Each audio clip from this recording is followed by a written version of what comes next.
Here is the latest from K2 Radio. The Casper Police Department is actively still conducting the investigation in the Whispering Springs Road and Gila Bend area of Casper after an isolated shooting incident occurred in the early hours of this morning. It resulted in the death of a juvenile girl. Police say that at this time there's no known threat to the community. The involved parties are in custody and witnesses are being interviewed by detectives. Anyone with information related to the incident is encouraged to contact the Casper PD at their non-emergent line. Although if you wish to remain anonymous, you can submit information through Crime Stoppers of Central Wyoming.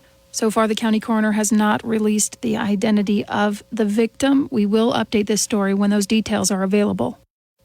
A Casper man has been sentenced to 10.5 to 12 years for sexually abusing a 15-year-old girl. Daniel Uptain was charged with 3 counts of sexual abuse of a minor in the second degree, 2 counts of abuse of a minor in the third degree, and 1 count of solicitation back in August last year. In October, he pleaded not guilty to the charges and faced the rest of his life in prison if he was found guilty on all counts. However, in January, he accepted a deal and he changed his plea to guilty.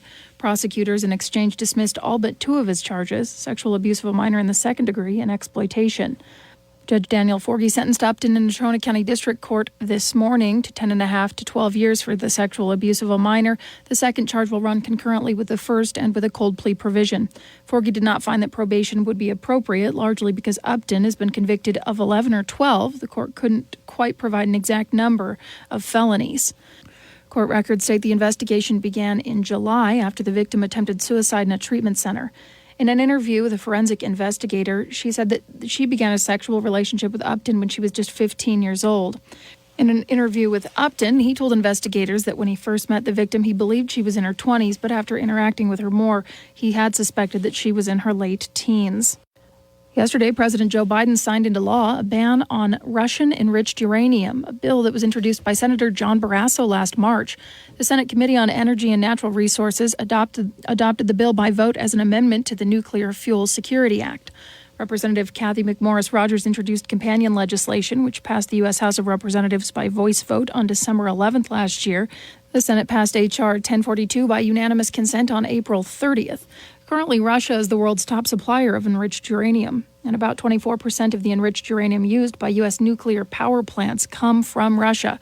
The ban on imported uranium is going to begin in about 90 days.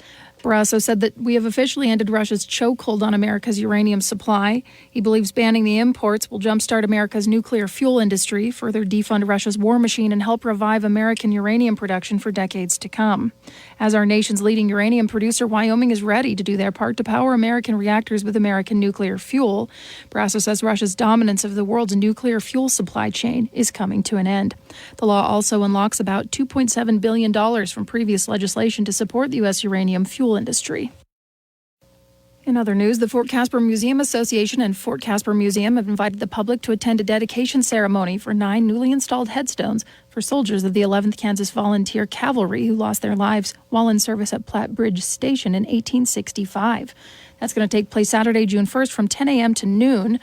These headstones will serve as memorials for the soldiers, as in most cases, their bodies were never recovered and buried along the old telegraph route that they were here to protect.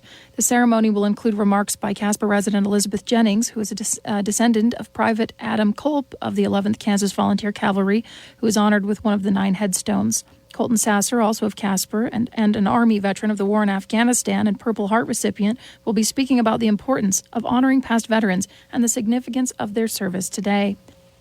Reporting from Casper, I'm Colby Fedor.